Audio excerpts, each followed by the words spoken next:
புத்தக பிரியர்கள் அனைவருக்கும் இனிய காலை வணக்கம். பூர்ண சந்திரோதயம் பகுதி 8 தொடர்கிறது. எழுதியவர் வடூர் கே. துரைசாமி ஐயங்கார் அவர்கள். வாசிப்பவர் எம். வேதநாயகி. இப்போ 8ஆம் பகுதியில் என்ன நடக்குதுன்னு பார்க்கலாம் வாங்க.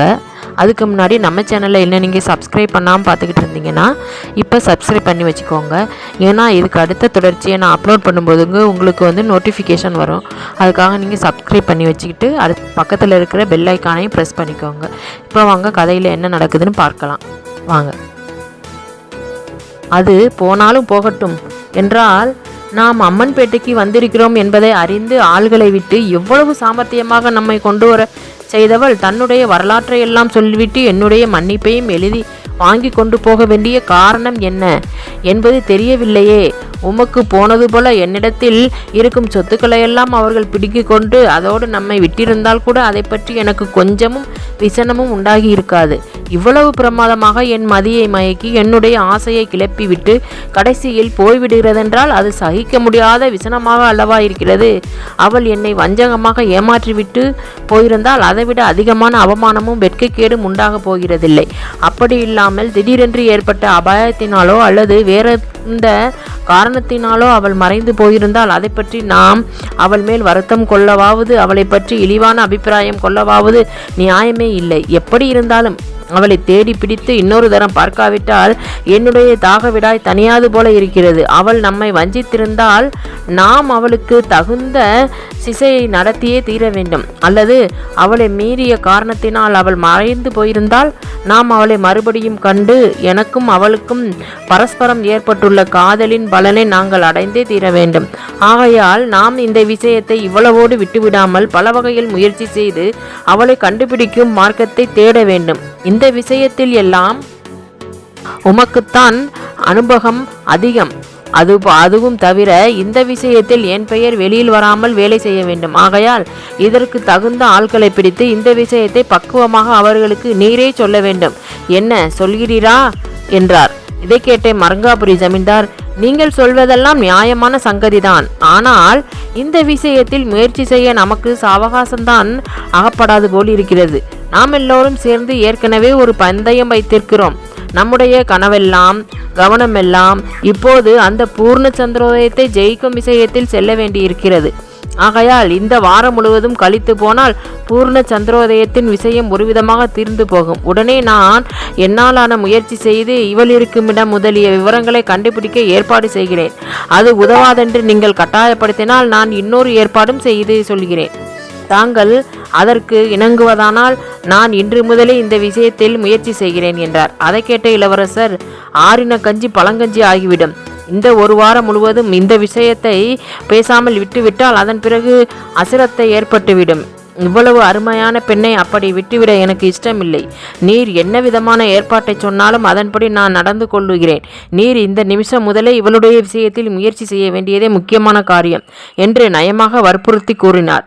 உடனே ஜமீன்தார் இளவரசரை நோக்கி, அப்படியே செய்ய தடையில்லை. தங்களுக்கு எப்படி இந்த பார்சி ஜாதி பெண்ணை விட மனசில்லையோ அதுபோல எனக்கு அந்த பூர்ண சந்திரோதயத்தை விட மனசே இல்லை. ஆகையால் நான் இன்று முதல் என்னுடைய முழு கவனத்தையும் இந்த விஷயத்தில் செலுத்தி தக்க முயற்சி செய்து இவளை தங்கள் அடையும்படி செய்கிறேன். தாங்கள் தங்களுடைய கவனத்தை எல்லாம் செலுத்தி முயற்சி செய்து பூர்ண சந்திரோதயத்தை ஜெயித்து எனக்கு கொடுத்து விடுங்கள். 2 பேரையும் நீங்களே அடைய பிரியப்பட மாட்டீர்கள் என்று நம்புகிறேன். அதுவும் தவிர பூர்ண சந்திரோதயத்தின் விஷயத்தில் நாங்கள் பகீதர பிரயத்தனம் செய்வதாக வைத்துக்கொண்டாலும் தாங்கள் சொற்ப பிரயாசம் எடுத்துக்கொண்டால் கூட வெற்றி தங்களுக்குத்தான் ஏற்படும். அப்படி இருக்க நான் அந்த விஷயத்தில் சுத்தமாக முயற்சியை செய்யாமல் சும்மா இருந்துவிட்டால் எனக்கு ஜெயம் கிடைக்கும் என்று நான் கனவில் கூட நினைக்க முடியாது. அப்படியானால் அந்த பந்தயத்தில் நான் சேர்த்திருப்பதற்கும் சேராமல் இருப்பதற்கும் வித்தியாசமே இல்லை. ஆகையால் அந்த விஷயத்தில் தாங்கள் பிரயாசைப்பட்டு காரியத்தை எனக்கு அனுகூலப்படுத்தி வையுங்கள். நான் என்னாலான வரையில் முயன்று இதை முடித்து வைக்கிறேன் என்றார். இதை கேட்ட இளவரசர் சிறிது நேரம் யோசனை செய்து, நீர் சொல்லும் சங்கதி நியாயமாகத்தான் இருக்கிறது. உம்முடைய ஏற்பாட்டை நான் ஒப்புக்கொள்ளவும் தடையில்லை. எனக்கு இந்த பார்சி ஜாதி பெண் கிடைப்பதாக இருந்தால் நான் அந்த பூர்ண சந்திரோதயத்தின் மேல் கொண்ட ஆசையை விலக்கிவிடவும் சம்மதம்தான். ஆனால் அவளுடைய மனசை எம்மேல் திருப்புவதற்கு நான் முயற்சிக்காமல் வேண்டுமானால் சும்மா இருக்கலாம். அவளுடைய மனசை உம்மீது எப்படி திருப்புவதென்பது எனக்கு தெரியவில்லையே. அவள் பணத்துக்காக காதலிக்கும் தாசியாக இருந்தால் நான் சொல்வதை எல்லாம் அவள் செய்வாள். அவள் என்மேல் உண்மையான காதல் கொண்டு தானாக கனிந்து வருவாளானால் அவ்விடத்தில் நான் எப்படிப்பட்ட செய்தியை சொல்வது ஆண்மை அல்ல. அவளும் என் சொற்படி நடக்க மாட்டாள். அந்த ஒரு விஷயம் பெருத்த இடையூறாக இருக்கிறது என்றார். அதை கேட்ட ஜமீன்தார், வாஸ்தவன்தான், இருந்தாலும் இந்த விஷயங்களில் தங்களுக்கு தெரியாத யோசனையை நானா கொடுக்க போகிறேன். தாங்கள் பார்த்து மனசு வைத்தால் எப்படியாவது சமயோசிதமாக நடந்து தந்திரம் செய்துவிட முடியும். அவ்வளவு அபாரமான சாமர்த்தியம் தங்களிடத்தில் இருக்கிறது. அந்த பூர்ண சந்திரோதயத்தை கல்யாணபுரம் மிட்டாதார் முதலிய எவரும் அடையாமல் நாம் செய்துவிட வேண்டியது முதல் காரியம். அதுவே ஒரு ஆனந்தம். வெளிப்பார்வைக்கு தாங்களே ஜெயித்ததாக இருக்கட்டும். பந்தய பணமாகிய 30,000 ரூபாயை நான் தங்களுக்கு கொடுத்து விடுகிறேன். உள் வயமானாக தாங்கள் அவளை மாத்திரம் எனக்கு கொடுத்து விடுங்கள். இப்படி செய்வது தங்களுக்கு ஒரு பொருட்டல்ல. தங்களுக்கு மற்றவர்களுடைய சிநேகத்தை விட என்னுடைய பழமையான சிநேகிதம். நாம் இருவரும் இதைவிட அதிசயமான எத்தனையோ காரியங்களை இதுவரையில் செய்திருக்கிறோம். ஆகையால் தங்களுடைய கண்ணியத்துக்கும் ஆண்மைத்தனத்துக்கும் பழுது வராமல் தாங்கள் இந்த காரியத்தை முடித்து வைப்பீர்கள் என்ற ஒரு நம்பிக்கை எனக்கு உண்டு என்றார். அதை கேட்ட இளவரசர் சிறிது நேரம் யோசனை செய்த பின் ஜமீன்தாரை பார்த்து, சரி, அந்த விஷயத்தில் நான் என்னுடைய ஜெயத்தை உமக்கு மாற்றி வைத்து விடுவதாக வைத்துக் கொள்வோம். அந்த பார்சி ஜாதி பெண் எங்கே இருக்கிறாள் என்பதை நீர் எப்படி கண்டுபிடிக்கப் போகிறீர்? அவர்கள் செய்த தந்திரத்தை பார்த்தால் அவர்கள் யார் என்பதை நாம் எளிதில் கண்டுபிடிக்க இடம் கொடுக்காமல் மிகுந்த முன்னெச்சரிக்கையோடு அவர்கள் நடந்து கொள்வார்கள் என்பதை பற்றி கொஞ்சமும் சந்தேகமில்லை. அப்படி இருக்க மகா பூடகமாக இருக்கும் இந்த விஷயத்தில் நீர் என்ன விதமான முயற்சி செய்ய போகிறீர் என்றார். ஜமீன்தார் இளவரசரை பார்த்து புன்னகை செய்து, புதன்கிழமை தினம் எங்கேயும் வெளியில் போகாமல் நான் என்னுடைய ஜாகையிலேயே இருந்தால் என்னுடைய தினசரி டைரி புத்தகத்தை கொண்டு போவதாக இந்த திருடன் சொல்லியிருக்கிறான். மிகவும் தந்திரசாலியான இரகசிய போலீஸ்காரன் ஒருவனை அமர்த்தி அவனை இந்த திருடனுக்கு தெரியாமல் வெளியில் வைத்திருக்கப் போகிறேன். இந்த திருடன் பணத்தை வாங்கி கொண்டு போகும்போது அந்த போலீஸ்காரனும் இவனுக்கு தெரியாமல் தொடர்ந்து போய் திருடனுடைய ஜாகையை கண்டுபிடிக்கும்படி செய்ய போகிறேன்.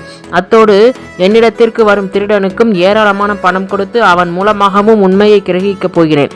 இந்த 2 வழியிலும் முயன்று எப்படியாகிலும் தேடி பிடித்து அவளுடைய இருப்பிடத்தை கண்டு அவளை சரிபடுத்தி தங்களுடைய வசத்தில் நான் ஒப்புவிப்பேன் என்பதை தாங்கள் நிச்சயமாக நம்பலாம். பூர்ணச்சந்திரோதயம் எனக்கு கிடைக்கப் போகிறாள் என்ற உறுதி ஏற்பட்டால் அந்த உற்சாகத்தில் நான் மலையை கூட புரட்டி விடுவேன். அவள் எனக்கு கிடைக்க மாட்டாள் என்ற எண்ணம் என் மனதில் வருத்தி கொண்டே இருக்க நான் இந்த புதிய விஷயத்தில் இறங்குவேனானால் அவ்வளவு ஊக்கம் ஏற்படாது என்றார். இளவரசர், சரி, நீர் செய்ய போவது நல்ல யுக்தி தான். ஆனால் இந்த திருடனுக்கு எவ்வளவோ பணம் கொடுப்பதாக நான் சொல்லி பார்த்து விட்டேன். இவனை அசைக்க முடியாமல் போய்விட்டது. ஆகையால் இவன் உமக்கும் அசைய மாட்டான் என்றே நினைக்கிறேன். இருந்தாலும் இன்னொரு தரம் முயற்சி செய்து பார்ப்பதில் நஷ்டம் ஒன்றும் இல்லை. ஆனால் அந்த போலீஸ்காரனை கொண்டு செய்ய போவதாக சொன்ன தந்திரம் பலிக்கலாம் என்று நினைக்கிறேன். அந்த வழியில் முயற்சித்து பார்க்க வேண்டியதை தவிர வேறு வகை இல்லை. ஆனால் என்னுடைய பெயரையே நீர் இந்த போலீசாரிடத்தில் எடுக்கக்கூடாது என்றார். ஜமீன்தார், அந்த விஷயத்தை தாங்கள் எனக்கு சொல்லவும் வேண்டுமா? தங்களோடு இதுவரையில் பழகாத புதிய மனிதனுக்கு சொல்வது போல பேசுகிறீர்களே என்றார். உடனே இளவரசர், நிரம்ப சந்தோஷம். நீர் உம்முடைய முழு கவனத்தையும் இந்த விஷயத்தில் செலுத்தி என்னென்ன முயற்சிகள் செய்ய வேண்டுமோ அவைகளை செய்து இந்த பார்சி ஜாதி பெண்ணின் இருப்பிடத்தை கண்டுபிடித்து இவளுடைய கருத்தை அறிந்து இவன் என்னை அடையும்படி செய்ய வேண்டியது உம்மை சார்ந்த பொறுப்பு. அதுபோல நான் என்னாலான சாமர்த்தியத்தை எல்லாம் உபயோகப்படுத்தி பூர்ண சந்திரோதயத்தை வென்று அவள் உம்மை அடையும்படி செய்ய வேண்டியது என்னை சார்ந்த பொறுப்பு. இந்த ஏற்பாடு நம்முடைய சிநேகிதர்களுக்கு கூட தெரியக்கூடாது. ஆனால் நாம் அடிக்கடி சந்தித்து நம்முடைய பிரயத்தனம் எவ்வளவு தூரம் முன்னேறி இருக்கிறது என்பதை நாம் ஒவ்வொருவரும் அறிவித்துக் கொள்ள வேண்டும். அதற்கு நான் மனப்பூர்வமாக இணங்குகிறேன் என்று உறுதி போதுமல்லவா என்றார். மருங்காபுரி ஜமீன்தார் மகிழ்ச்சியோடு புன்னகை செய்து, ஆஹா, போதும். இந்த நிமிஷம் முதல் நான் அந்த ஒரு விஷயத்தை தவிர சகலமான நினைவுகளையும் என்னுடைய மனசை விட்டு ஓட்டி விடுகிறேன்.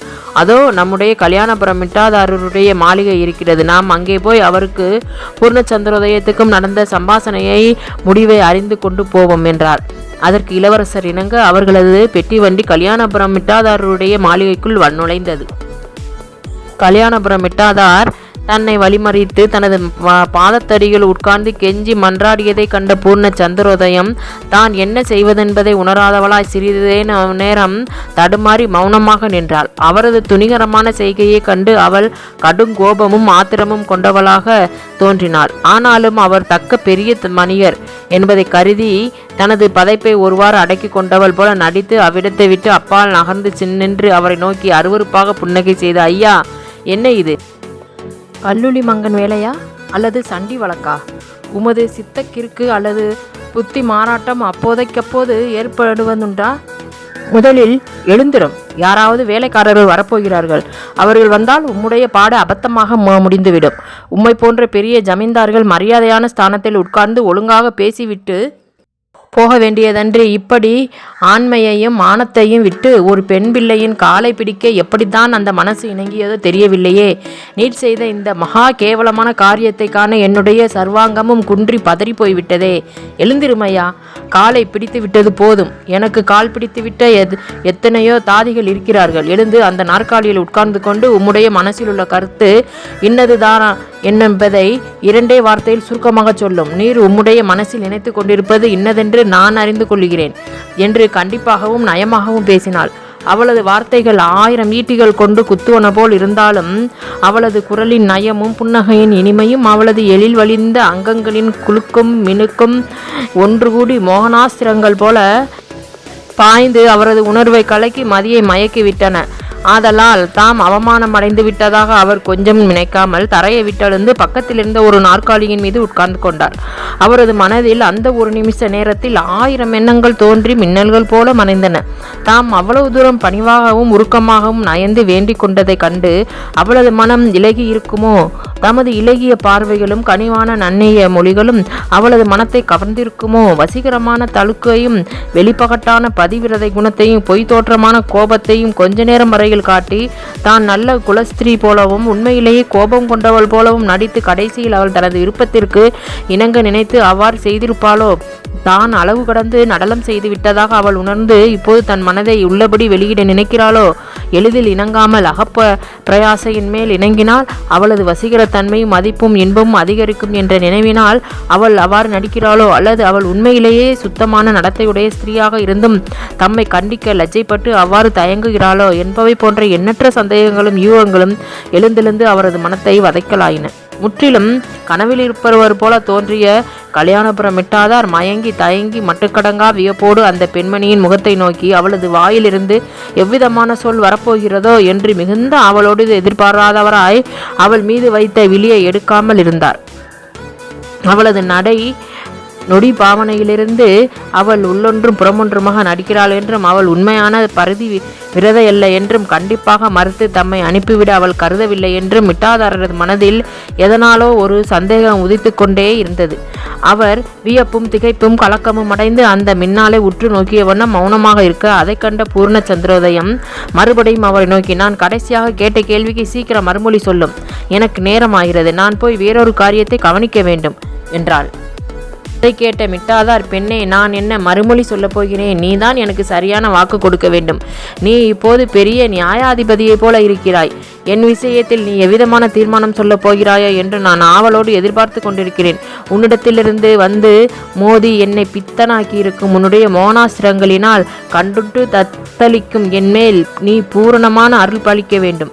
நீ சொல்லப்போகும் தீர்மானம் என்னை ஒரே நொடியில் சொர்க்கலோகத்தில் வைத்தாலும் வைக்கும், அல்லது ஆயுட்கால முடிய தீராத நரக வேதனையில் ஆழ்த்தினாலும் ஆழ்த்திவிடும். ஆகையால் என்னை ஆக்குவதும் அழிப்பதும் உன்னுடைய கையில் இருக்கிறது.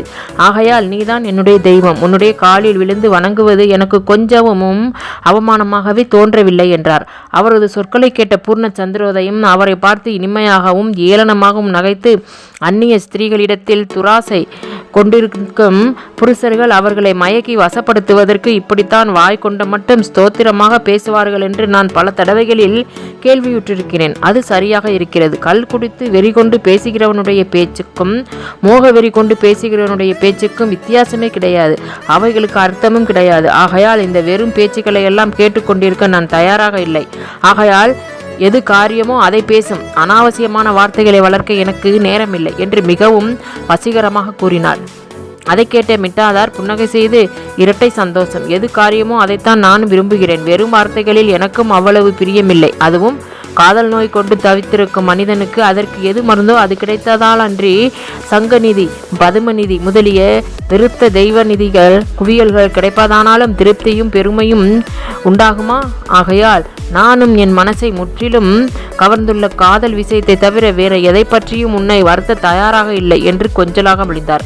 அதை கேட்ட பூர்ணச்சந்திரையும் மிகவும் நிதானமாகவும் அமர்த்தலாகவும் சலனமற்ற முகத்தோற்றத்தோடும் பேசத் தொடங்கி, அப்படியானால் உமக்கு என்மேல் அப்படிப்பட்ட ஆழ்ந்த காதல் உண்டாகி இருப்பது உண்மைதானா என்று ஒருவிதம் மன உறுதியோடு வினவினாள். உடனே மிட்டாதார் கரைகடந்த உருக்கமும் நெகிழ்வும் மோகாவேசமும் கொண்டவராக பேசத் தொடங்கி தமது வலக்கரத்தை தமது மார்பின் மீது வைத்து மிகவும் பரிதாபகரமாக தோன்றி, கண்ணே, நான் பிரமாணமாக சொல்கிறேன், நான் பிறந்த பிறகு இதுவரையில் வேற எந்த பெண்ணிடத்திலும் இவ்வளவு அபாகரமான மோகம் ஏற்பட்டதே இல்லை. நீ என்னுடைய உயிரையே கேட்பதானாலும் நான் இந்த ஜனத்தில் எடுத்து உன்னுடைய எவ்விதமான உறுதியையோ ருஜுவையோ கேட்டாலும் நான் செய்து கொடுக்க தடையில்லை என்று கரைகடந்த மோக வேசத்தோடு கூறினார். பூர்ணச்சந்திரோதயம் முன்போலவே நிதானமாகவும் அமர்த்தலாகவும் பேசத் தொடங்கி, அப்படியானால் கொஞ்ச நேரத்துக்கு முன் நீர் என்னுடைய பஞ்சவர்ண கிளியை பிடித்து வாசலில் உள்ள வேலைக்காரனிடம் கொடுத்தனுப்பாமல் நீரே நேரில் உள்ளே வந்து என்னை கல்யாணம் செய்து கொள்ள விரும்புவதாக என்னிடம் விலையிட்டு என்னை கௌரவிக்கும் எண்ணத்தோடு தானோ என்று வினவினாள். அவளது வார்த்தையை கேட்ட மிட்டாதார் வியப்பும் திகைப்பும் அடைந்து தமது கருத்தை அவள் தப்பாக உணர்ந்து கொண்டாள் என்பது தோன்றவும் தமது அந்தரங்கமான எண்ணம் இன்னதுதான் என்பதை தாம் எப்படி வெளியிடுவது என்ற கவலை கொண்டவர் போலவும் அவளை பார்த்து, என்ன கல்யாணமா என்று ஆச்சரியமாக வினவினார். பூர்ணச்சந்திரைய மிகுந்த வியப்பும் திகைப்பும் அடைந்தவளாக காணப்பட்டு, நீர் இப்போது அதை பற்றி தானே பேசினீர், என்மேல் பிரமாதமான காதல் கொண்டிருப்பதாகவும் என் பொருட்டு உயிரை கூட கொடுத்து விட தயாராக இருப்பதாகவும் நீர் சொன்னீரே, அதன் கருத்தென்ன? பெரிய அந்தஸ்தில் உள்ள உம்மை போன்ற ஒரு மனிதர் மகா பரிசுத்தமான நடத்தை உள்ளவளும் ஒரு மகாராஜாவின் புத்திரியுமான என்னிடத்தில் வந்து காதல் கொண்டிருப்பதாக தெரிவித்தால் அதன் கருத்து, நீர் என்னை கிரமப்படி கல்யாணம் செய்து கொள்ள ஆசைப்படுகிறீர் என்றுதான் ஆகும். இதே வார்த்தைகளை நீ ஒரு தாசியினிடத்தில் சொல்லியிருந்தால் அப்போது கல்யாணம் என்று அர்த்தம் தொனிக்காது. ஆகையால் நீர் என்ன குலஸ்திரீ என்று மதித்தீரா அல்லது தாசி என்று மதித்தீரா என்றாள். அதை கேட்டவுடனே கல்யாணப்புறம் மிட்டாதார் திரட்டு விழித்து அசட்டு நகைத்து இன்ன மறுமொழி சொல்வதென்பதை உணராமல் பல்லை காட்டி ஏதோ வார்த்தைகளை சொல்லியும் சொல்லாமலும் அடக்கியும் தவித்து அவளை நோக்கி, நீ மகா சூட்சும புத்தி உடையவளாக இருக்கிறாய், அப்படி இருந்தும் என்னுடைய சொல்லின் உட்கருத்தை அறிந்து கொள்ளாதவள் போல் நடிக்கிறாயே. ஓர் ஆணும் பெண்ணும் ஒருவர் மேலொருவர் கடுங்காதல் கொண்டுவிட்டால் அவர்கள் கல்யாணம் செய்து கொண்டால்தான் அந்த காதல் பலிதமாகும் என்று சொல்லலாமா?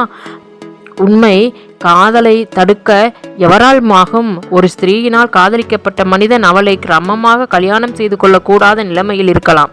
இப்போது எனக்கு வேறே ஒரு சம்சாரம் இருக்கிறாள். அவளிடத்தில் எனக்கு உண்மையான காதலே கிடையாது. அது என்னுடைய தாய் தகப்பனாரால் ஏற்படுத்தப்பட்ட கால்கட்டு. இப்போது எனக்கு உன்னிடத்தில் ஏற்பட்டுள்ளதே உண்மையான காதல்.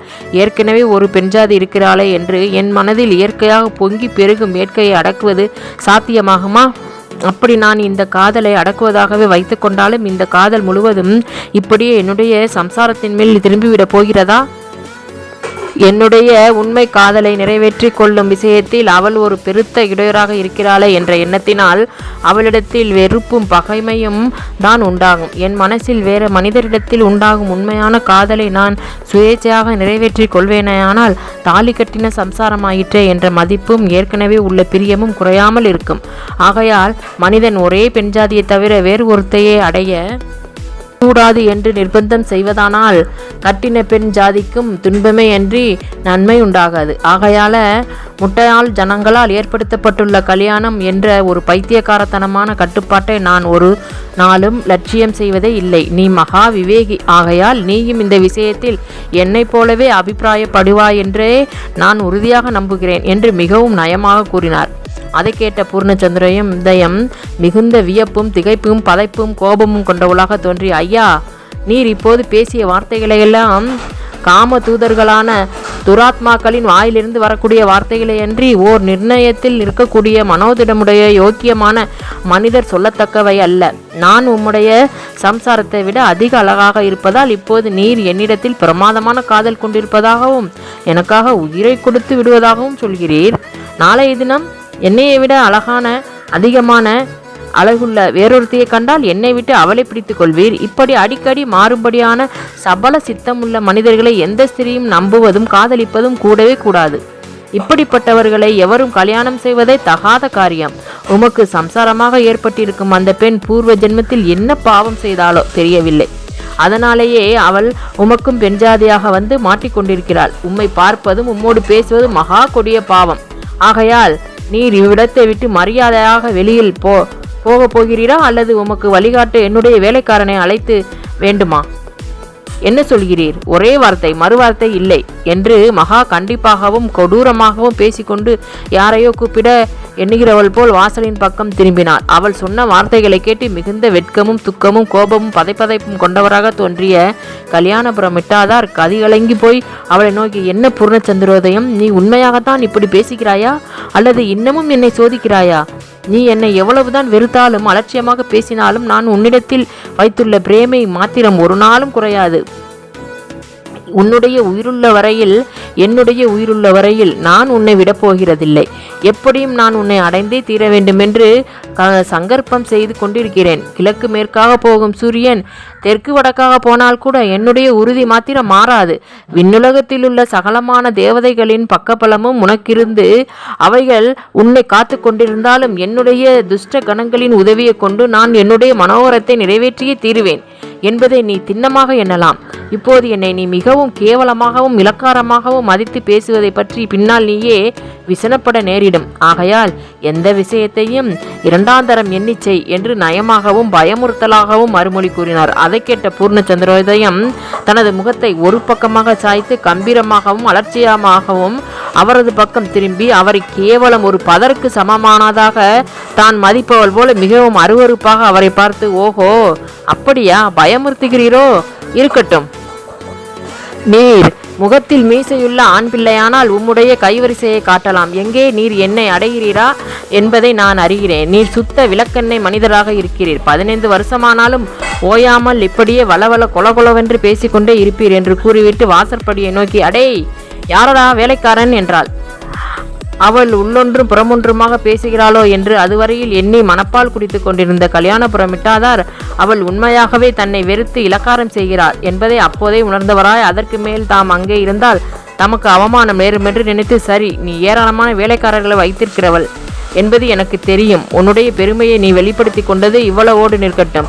இன்னாரிடத்தில் வாளை ஆட்டுகிறோம் என்பதை தெரிந்து கொள்ளாமல் நீ பேசுகிறாய். இருக்கட்டும், அதிசீக்கிரத்தில் நான் உனக்கு நல்ல அறிவு பிறக்கும்படி செய்கிறேன் என்று கூறிய வண்ணம் நாற்காலியை விட்டெழுந்து வாசற்படியை நோக்கி நடந்து அப்பால் சென்று கீழே இறங்கி போய்விட்டார்.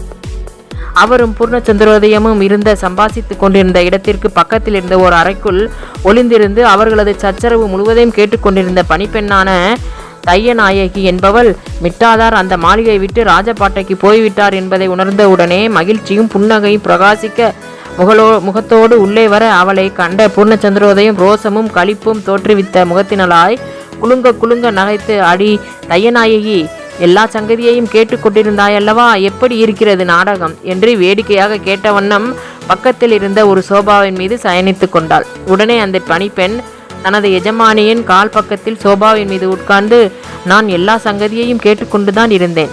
ஆள் சுத்த பெட்டை மோகினி பிடித்தவன் போல இருக்கிறான். இவன் போய் ஏதோ செய்து விடுவதாக பயமுறுத்தி விட்டு போயிருக்கிறான். போகட்டும் போகட்டும் என்று கூறிய வண்ணம் தனது எஜமானியின் காலை தொட்டு அன்பாக வருடத் தொடங்கினாள்.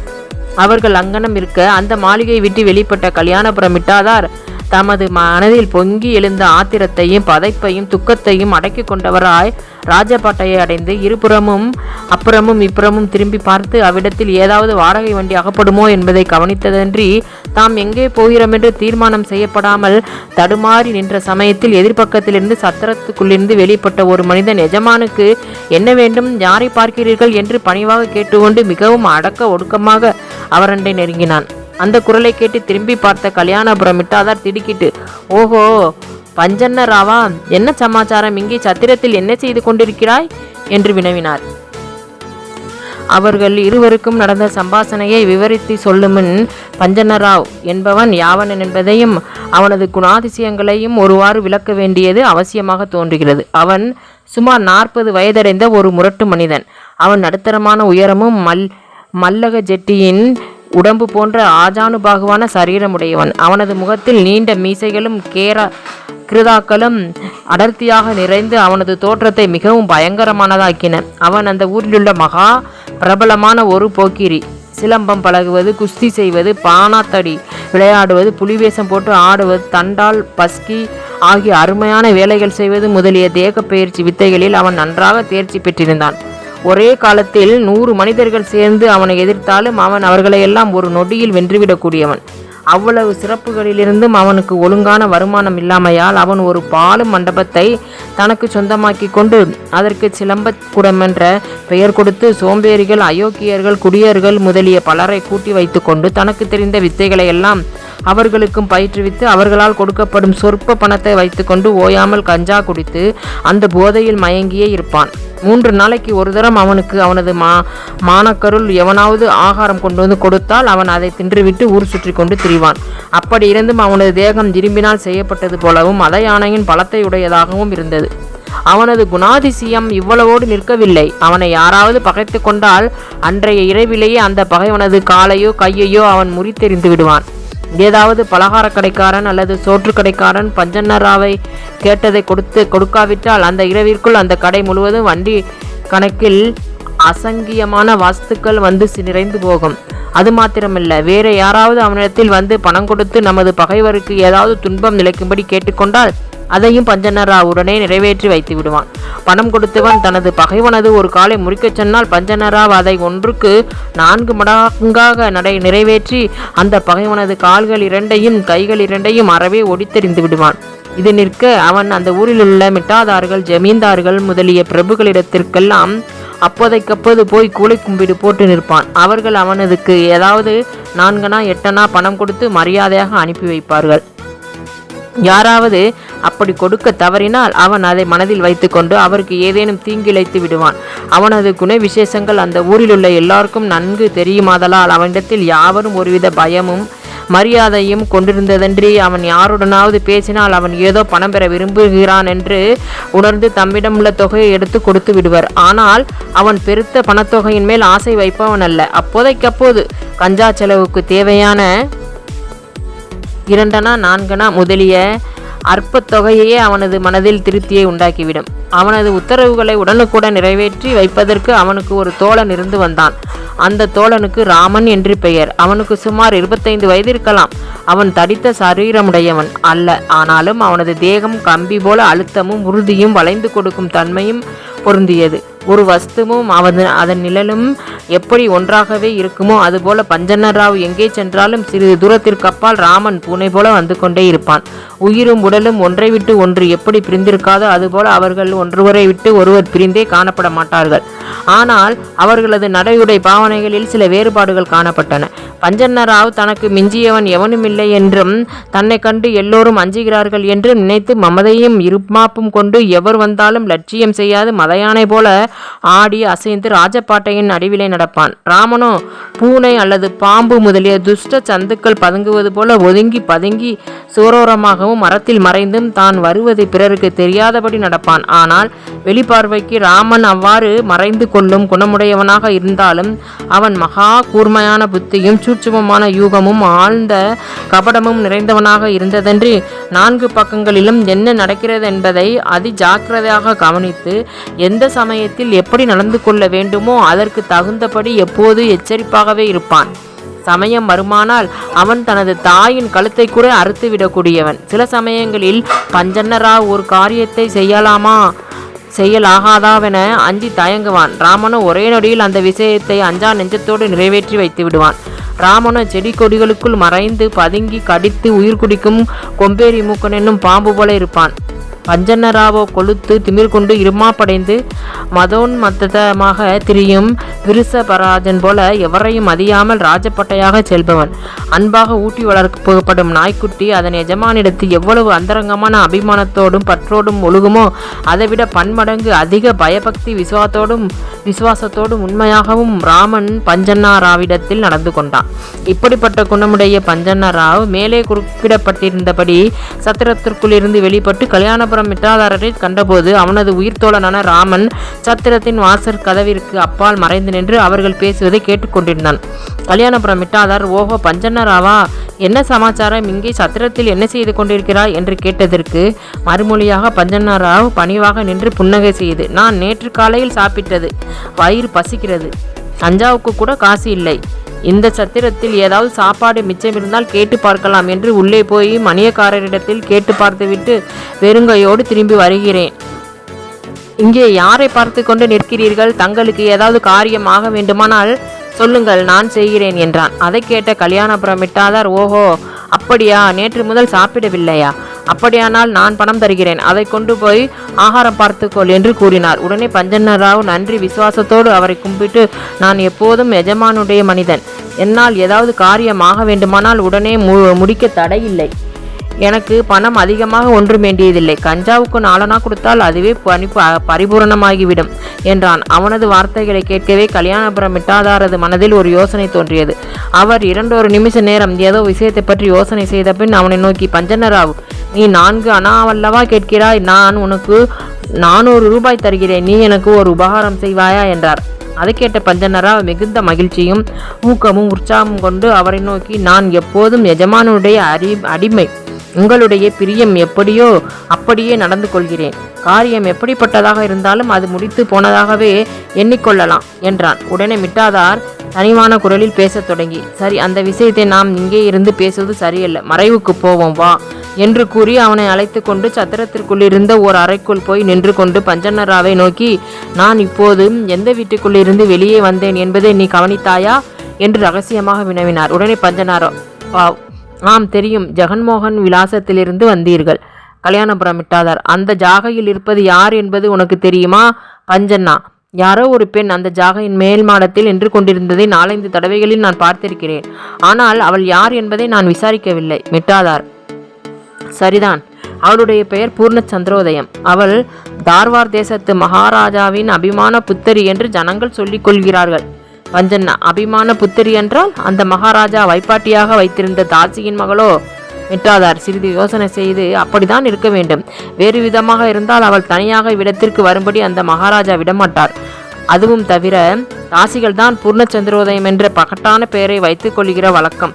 ஒழுங்கான குடும்ப ஸ்திரீயாக இருந்தால் அவள் இப்படிப்பட்ட ஆடம்பரமான பெயரை வைத்துக்கொண்டும் இருக்க மாட்டாள். இப்படி மேன்மாடத்தின் மேல் வந்து நின்று தன்னுடைய அழகை எல்லோரும் பார்க்கும்படி விளம்பரப்படுத்தி கொள்ளவும் மாட்டாள். பஞ்சன்னா, நீங்கள் உள்ளே போய் அவளோடு பேசி கொண்டிருந்து விட்டு வந்திருந்தும் இப்படி சந்தேகமாக பேச வேண்டிய காரணம் என்ன? அவள் உண்மையான வரலாறு இன்னதென்று உங்களுக்கு தெரியாதென்றால் இவளுக்கும் தங்களுக்கும் இதுவரையில் பழக்கமாகவில்லை என்று நினைத்து கொள்ள வேண்டியிருக்கிறது. அப்படி இருக்க தாங்கள் உள்ளே போய்விட்டு வந்ததிலிருந்து தங்களுக்கு அவ்விடத்தில் கொஞ்சம் ஆசை ஏற்பட்டிருப்பதாக நினைக்க வேண்டியிருக்கிறது. அவள் தங்களுக்கு என்ன மறுமொழி சொன்னால்? விட்டாதார், அவள் பேசுவதை பார்த்தால் இந்த உலகத்து பெண்ணல்ல போலவும் ஆகாயத்திலிருந்து இப்போதான் நேராக குதித்து வந்தவள் போலவும் மகா அலட்சியமாக பேசுகிறாள். அவளை எப்படியும் நான் என் வசப்படுத்துகிறேன் என்று சபதம் கூறிவிட்டு வந்திருக்கிறேன். அந்த விஷயத்தில் தான் நான் உன்னுடைய உதவியை நாடுகிறேன். உன்னுடைய சேனாதிபதி ராமன் எங்கே காணோம்? அவன்தான் என்னுடைய கருத்தை நிறைவேற்ற தகுந்த மனிதன். பஞ்சன்னா, ராமன் இதோ இந்த வாசற்படியின் பக்கத்தில் தான் இருக்கிறான். இந்த விஷயத்தில் ஆனாலும் சரி, இன்னும் வேற எந்த விஷயத்தில் ஆனாலும் சரி, தங்களுக்கு எந்த விதமான உதவி ஆனாலும் அதை நானும் ராமனாகவும் சேர்ந்து முடித்து வைக்கிறோம். விஷயத்தை தெரிவிக்கவும். மிட்டாதார், சரி, நிரம்பவும் சந்தோஷம். நீங்கள் இப்போது வேறொன்றும் செய்ய வேண்டாம். நீயாவது ராமனாவது அவளுடைய ஜாகைக்கு பக்கத்தில் எங்கேயாவது மறைந்திருந்து அந்த பெண் என்ன செய்கிறாள் என்பதையும், எங்கெங்கே போகிறாள் என்பதையும், இந்த ஜாகைக்குள் யார் யார் வந்துவிட்டு போகிறார்கள் என்பதையும், இதற்குள் இருக்கும் வேலைக்காரர்கள் எங்கே போய்விட்டு வருகிறார்கள் என்பதையும் ஒன்று விடாமல் கவனித்து உடனுக்குடன் எனக்கு சங்கதி சொல்லி அனுப்ப வேண்டும். அவ்வளவுதான் இப்போது நீங்கள் செய்ய வேண்டிய காரியம். வேறு செய்ய வேண்டிய காரியத்தை நான் பின்னால் தெரிவிக்கிறேன். பஞ்சன்னா, அப்படியே செய்ய காத்திருக்கிறேன். அவள் எத்தனை தரம் இருமுகிறாள், எத்தனை தரம் தும்முகிறாள் என்பதை கூட விடாமல் நான் தங்களுக்கு தெரிவித்து விடுகிறேன். போதுமா? மிட்டாதார், பேஸ் அவ்வளவு கவனமாகவும் நுட்பமாகவும் தான் நீங்கள் பார்த்திருக்க வேண்டும். அவளிடத்தில் வரும் மனிதர் இன்னார் என்று உனக்கு தெரியாதிருந்தால் அவர் எப்படி இருப்பார் என்ற அடையாளங்களை எல்லாம் நன்றாக பார்த்துக்கொள். அவர்கள் எப்போது வருகிறார்கள், எவ்வளவு நேரம் உள்ளே இருக்கிறார்கள், வெளியில் போகும்போது சந்தோஷமாக போகிறார்களா, ஏமாறி போய் விசனத்தோடு போகிறார்களா என்பவை போன்ற சகலமான விவரங்களையும் நீங்கள் அறிந்து எனக்கு உடனுக்குடன் தெரிவிக்க வேண்டும். பஞ்சண்ணா: அப்படியே தாங்களே இவ்விடத்தில் இருந்தால் என்னென்ன விஷயங்களை கண்டு அறிந்து கொள்வீர்களோ அதைவிட அதிகமாக தாங்கள் தெரிந்து கொள்ளும்படி செய்கிறேன். ராமன் ஒருவனே இந்த விஷயத்தை மகா திறமையாக செய்து முடிக்கக்கூடியவன். அவனை இங்கேயே வைத்து விடுகிறேன். இன்னமும் அநேக ஆள்களையும் வைத்து இங்கே இருந்து புறப்பட்டு போகும் ஒவ்வொரு மனிதரையும் தொடர்ந்து சென்று எவ்வளவு சங்கதிகள் தெரிந்து கொள்ள முடியுமோ அவளையும் தெரிந்து கொள்ளச் செய்கிறேன். அவளை நேரில் எங்காவது போனால் அப்போது ராமனே அவளுக்கு பின்னால் போகும்படி செய்கிறேன். தாங்கள் இந்த விஷயத்தை பற்றி இனி கொஞ்சமும் கவலைப்பட வேண்டாம். என்னுடைய உயிரே இதில் இருப்பதாக நினைத்து நான் வேலை செய்கிறேன். தாங்கள் இனி போகலாம். மிட்டாதார்: சரி, சந்தோஷம். ஆனால் இதில் இன்னொரு விஷயம் இருக்கிறது. நீங்கள் எனக்காக இப்படிப்பட்ட காரியம் செய்து கொண்டிருக்கிறீர்கள் என்பதே எவருக்கும் தெரியக்கூடாது. அதுவும் இன்னும் யாராவது பிரபுக்கள் வந்து இவளை அடையும் விஷயத்தில் தமக்கு உதவி செய்யும்படி உன்னிடத்தில் கேட்டுக்கொள்வார்கள். அதற்கெல்லாம் நீ இணங்கவே கூடாது. எனக்கு மாத்திரமே நீ கடைசி வரையில் ஒத்தாசை செய்ய வேண்டும். மற்றவர்கள் உனக்கு எவ்வளவு பணம் கொடுப்பதாக சொன்னாலும் அதை போல 2 மடங்கு பணம் நான் உனக்கு கொடுக்க தடையில்லை. என்ன சொல்கிறாய் என்று இந்த விஷயத்தில் நீ கடைசி வரையில் உறுதியாக இருப்பாயா? இருப்பேன் என்று கையில் அடித்து எனக்கு பிரமாணம் செய்து கொடு. பஞ்சண்ணா: ஓ, தடையில்லை. பிரமாணமாக நான் தங்களுக்கே ஒத்தாசை செய்கிறேன். தாங்கள் என் பேச்சை உறுதியாக நம்பலாம் என்று கூறி அவரது கையில் அடித்து பிரமாணம் செய்து கொடுத்தான். உடனே கல்யாணபுரம் மிட்டாதார் அவ்விடத்தை விட்டு புறப்பட்டு போய்விட்டார். இத்துடன் பூர்ண சந்திரோதயத்தின் 8ஆம் பகுதி நிறைவடைகிறது. 9ஆம் பகுதியில் பூர்ண சந்திரோதயத்தை மீண்டும் காணலாம். அதுவரை காத்திருக்கவும். இதுவரைக்கும் நீங்கள் சப்ஸ்கிரைப் பண்ணாமல் பார்த்துக்கிட்டு இருந்தீங்கன்னா நீங்கள் இப்போ சப்ஸ்கிரைப் பண்ணி வச்சுக்கிறீங்க. ஏன்னா இதுக்கு அடுத்த தொடர்ச்சியை நான் அப்லோட் பண்ணும்போது உங்களுக்கு நோட்டிஃபிகேஷன் வரும். அதுக்காக நீங்கள் சப்ஸ்கிரைப் பண்ணி வச்சுக்கிறீங்க. பக்கத்தில் உள்ள பெல் ஐக்கானையும் ப்ரெஸ் பண்ணிக்கோங்க. அடுத்த பகுதியில் மீண்டும் சந்திக்கலாம். நன்றி.